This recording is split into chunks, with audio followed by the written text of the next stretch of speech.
Hello बच्चों, कैसे हैं आप लोग? बेटा मैं उम्मीद करता हूँ आप लोग बहुत ही अच्छे होंगे और अपनी पढ़ाई लिखाई आप लोग बहुत ही बढ़िया तरीके से कर रहे होगे। दोस्तों पढ़ाई के सफर में आगे बढ़ते हुए अपने हम अगले प्रश्न पर पहुंचते हैं। बेटा हमारा क्वेश्चन कह रहा है द स्टिंग ऑफ काइट, मतलब पतंग की डोरी इज 100 मीटर लॉन्ग।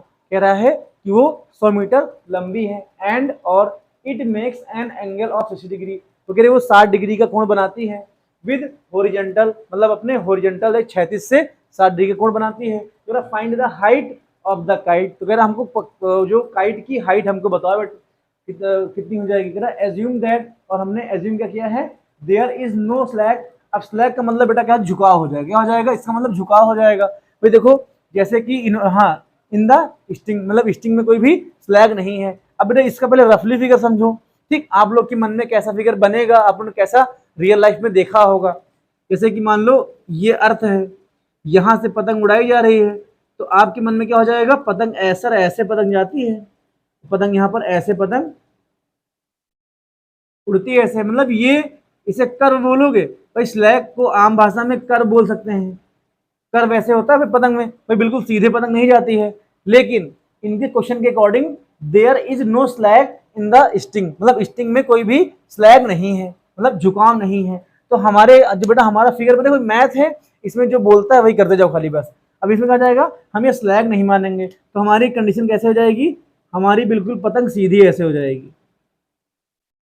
ये हमारी पतंग बिल्कुल सीधी ऐसे, पतंग बिल्कुल से बेटा सीधी पूरी पतंग ऐसे हो जाएगी। ये स्लैग को हम लोग को नहीं लेना है, तो ये फिगर बनेगा एक्चुअली। ये क्वेश्चन में कह रहा है देयर इज नो स्लैग का मतलब जान पाए, there is no slack slack in the string, मतलब स्टिंग में कोई भी स्लैग, मतलब कोई भी ये कर्व वाला फेस नहीं दिखाया जाएगा। अब इसको मैं ये आपका रफली फिगर था कि आपको समझ में आए, लेकिन अब मैं इसको ओरिजिनल फिगर ड्रॉ करने जा रहा हूँ। आप लोग समझिए, मैथ के जैसे फिगर ड्रॉ होते हैं। बेटा हम मानते हैं ये आपका अर्थ का सरफेस हो जाएगा, जो आपका हॉरिजॉन्टल हो जाएगा। इसको हम ए और बी मान लेते हैं। ठीक, मान लेते हैं। अब पॉइंट ए से, या कोई मतलब ए पॉइंट से मान लेते हैं, ए पॉइंट से एक पतंग ऐसे उड़ रही बेटा है, ये पतंग ये ऐसे उड़ रही, मान लो ऐसे ये। ठीक, ये काइट हो जाएगा। काइट को हमने सी मान लिया। अब यहाँ पतंग नहीं बनाएंगे, कहो सर पतंग तो हमको दिख नहीं रही है। हम पॉइंट के थ्रू, हम भाई मैथ के स्टूडेंट हैं, अपन को क्या है, अपन लोग मान लेते हैं सी आपको क्या हो जाएगा, काइट हो जाएगा। तो कह रहे हैं काइट की, अगर कह रहा काइट होरिजेंटल से 60 डिग्री का एंगल बनाता है, तो ये बेटा कितना हो जाएगा, ये हमारा 60 डिग्री का एंगल हो जाएगा, जो काइट की स्टिंग होरिजेंटल से एंगल बनाती है। तो कह रहा find the height of the kite. तो हमें पतंग की हाइट निकालनी है। तो देखो हमें पता है कि अगर हमको होरिजेंटल से काइट की हाइट निकालनी है, तो भाई देखो ये बिल्कुल से आपका फ्लैट सरफेस बिल्कुल से होगा, काइट इसमें होगी। तो जब इसकी होरिजेंटल से अगर डिस्टेंस निकालोगे, तो मेरा शॉर्टेस्ट वे हम लोग लेते हैं। तो जब शॉर्टेस्ट वे ड्रॉ करोगे ऐसे, ये भाई न्यूनतम दूरी ड्रॉ करोगे, तो ये अर्थ पे 90 डिग्री का एंगल बनाएगी। तो ये मान लेते हैं पॉइंट आपका सी हो जाएगा। ये बेटा पॉइंट आपका सी हो जाएगा। अब सी नहीं डी मान लेंगे, सी तो है ही है, ये आपका डी हो जाएगा। ये ए बी आपका अर्थ सरफेस था। तो फिगर कुछ ऐसे बनेगा। भाई सिंपल तरीके से हमने फिगर बना लिया। सी आपकी काइट है, जो ए सी आपकी हो जाएगी काइट है, तो ए सी आपकी स्टिंग हो जाएगी, हो जाएगी काइट की डोरी हो जाएगी। कह रहे हैं जो डोरी है वो हॉरिजॉन्टल से 60 डिग्री का एंगल बना रही है, तो 60 डिग्री का एंगल यहाँ फॉर्म हो जाएगा। हमको सीढ़ी निकालनी है, हमको हाइट की, काइट की हाइट निकालनी है फ्रॉम द होरिजेंटल सरफेस से, हमको हाइट निकालनी है। तो कैसे निकालेंगे, पहले इसका हम थोड़ा नेमिंग कर देते हैं। तो लिखेंगे सी बेटा आपकी काइट हो जाएगी। ठीक, सी आपकी काइट हो जाएगी। एंगल सी ए डी आपको क्या हो जाएगा, angle of elevation. Angle of elevation ही हो जाएगा। तो सर एंगल ऑफ एलिवेशन क्यों हो जाएगा, मैंने बताया था ऑब्जेक्ट मान लेते हैं, यहाँ हो जाएगा ऑब्जर्वर हो जाएगा, 60 डिग्री का एंगल बनेगा यहाँ पर पॉइंट ए से। भाई ऑब्जेक्ट हमेशा ऊपर रहती है, काइट आपकी ऑब्जेक्ट हमेशा ऊपर रहेगा, यहाँ पे आपका एंगल बन जाएगा।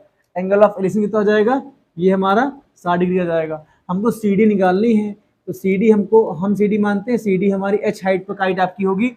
यहाँ हम लोग क्या करते हैं, ये हम लोग एच हाइट पर काइट मान लेते हैं। इतने में कोई समस्या नहीं होनी चाहिए। भाई जैसा बिल्कुल फ्री के नंबर टॉपिक बेटा है, क्वेश्चन पढ़ते जाओ, फिगर ड्रॉ करते जाओ, ten right angle triangle form हो जाएगा, टाइन ये टेन साइन कॉट लगाओ, आंसर पाओ, जो पूछा जाए वो लगा लो इसमें। तो बेटा आपका एच एच मान लेंगे, तो ये हो क्या जाएगी हाइट ऑफ द काइट लिखेंगे, height of the kite from the surface A B. भाई काइट की हाइट है, कहाँ से है, सरफेस ए बी से काइट की हाइट h हमने मान रखी है। अब देखो बेटा, हम अगर बात करें in triangle A D C में, ट्रायंगल ए डी सी में एंगल डी आपका 90 डिग्री हो जाएगा। कितना हो जाएगा, एंगल डी हमारा 90 डिग्री हो जाएगा। अब देखो हमको यहाँ पर 60 डिग्री बेटा हमको पता है, और एक चीज ध्यान देना, क्वेश्चन में लिखी है the string of kite is 100 metre long. हमें कह रहा है जो स्टिंग काइट है ना, ये भाई काइट की जो डोरी है ये हमको 100 मीटर दे रखी है। कितना दे रखी है हमको, है ये हमको 100 मीटर यहाँ पर दे रखी है। तो एक चीज और ऐड हो जाएगी, क्या हो जाएगी, एसी, क्या हो जाएगी, एसी स्ट्रिंग है, क्या है, स्ट्रिंग है, स्ट्रिंग ऑफ काइट, कितना हो जाएगा, इज 100 मीटर। ये हमारा क्वेश्चन में दे रखा है। अब यहाँ देखो, अब यहाँ पे चीजें आसान हो जाएंगी। अब देखो, अगर बात करें in triangle A D C में एंगल डी अगर बेटा 90 डिग्री यहाँ पे हमारा है, मान लेते हैं एंगल डी हमारा 90 डिग्री अगर है, तो देखो ए सी हमको पता है भाई। देखो अगर ये आप 60 डिग्री एंगल ले लोगे तो इसके सामने भुजा परपेंडिकुलर हो जाएगी, ये ए डी आपका बेस हो जाएगा और ये ए सी आपका हाइपोटेनस हो जाएगा। अब यहाँ देखो हमको क्या पता है, हमको भैया देखो हमको हाइपोटेनस पता है, हमको पी निकालना, लंब निकालना है। तो पी अपान एच बेटा किस में आता है, तो बोलोगे सर साइन थीटा में आता है। भाई साइन थीटा बराबर आपका पी अपान कैच होता है। यहाँ देखो अगर हम साइन 60 डिग्री ले लेते हैं, कितना ले लेते हैं, साइन 60 ले लेते हैं। भाई चाहो तो आप साइन ले लो, चाहो तो आप कॉसेक ले लो। साइन मैंने लिया है, कॉसेक वाला आप घर पे सॉल्व कर लेना सवाल को। और देखो 60 डिग्री आपका कितना हो जाएगा, ये हमारा साइन 60 डिग्री आपका हो जाएगा पी अपान का एच होता है। कहो सर आपने पी अपान एच क्यों लिया है, देखो बेटा हमको काइट की स्ट्रिंग मतलब 100 मीटर हमको दे रखा है यहाँ पर है, और हमको क्या निकालना है, हमको काइट की हाइट निकालनी है फ्रॉम द सरफेस है। तो पी अपान एच बेटा, तो साइन इसलिए साइन लिए है क्योंकि पी अपान एच में हमको एच हमको पी निकालना है, हमको एच यहाँ पर दे रखा है, हमको लंब दे रखा है, हमको कर्ण यहाँ पर लंब हमको निकालना, कर्ण हमको यहाँ पर दे रखा है दोस्तों है। तो ये कितना हो जाएगा, पी आपका हो जाएगा सी डी अपान का ए सी हो जाएगा। भाई देखो सी डी निकालना है, तो साइन 60 की वैल्यू हमारी कितनी यहाँ पर होती है, ये √3 अपान का 2 होती है, साइन 60 वैल्यू हो जाएगी। अब देखो सी डी हमको पता नहीं है, सी डी को हमने एच माना है, तो सी डी आपका एच हो जाएगा। अब देखो यहाँ पर ए सी की वैल्यू कितनी हो जाएगी, ए सी की वैल्यू हमारी 100 मीटर हो जाएगी। क्यों, हमको क्वेश्चन में दे रखा है कि the string of the kite is 100 metre long, तो ये हमारी ये ए सी हो जाएगी। अब यहाँ देखो हमको एच निकालना है, इनका अगर क्रॉस मल्टीप्लाई कर लो तो कितना आ जाएगा, 100 इंटू √3 अपान बेटा ये हमारा 2 ऐसे यहाँ रहेगा। हमने क्या किया, इस 100 को भेज दिया ऊपर की ओर, तो हो जाएगा 100 इंटू आपका √3 आ जाएगा। कट कर दो इसको, तो एच की वैल्यू कितनी हमारी आ जाएगी, देखो 2 1 जा 2, 2 5 जा 10, और ये आपको 0 हो जाएगा। तो ये कितनी वैल्यू आ जाएगी, 50 √3 मीटर। देखो अगर क्वेश्चन में √3 की वैल्यू दे रखी है तो यहाँ रख करके सॉल्व कर लेंगे, अगर नहीं दे रखी होगी तो हमको मजबूरी में इतना आंसर सुनना पड़ेगा। हमारे क्वेश्चन में नहीं दे रखी है तो हमने √3 में आंसर हमारा आ गया दोस्तों है। तो ये एच बेटा क्या हो जाएगी, एच हमारी हो जाएगी height of the kite from the surface A B.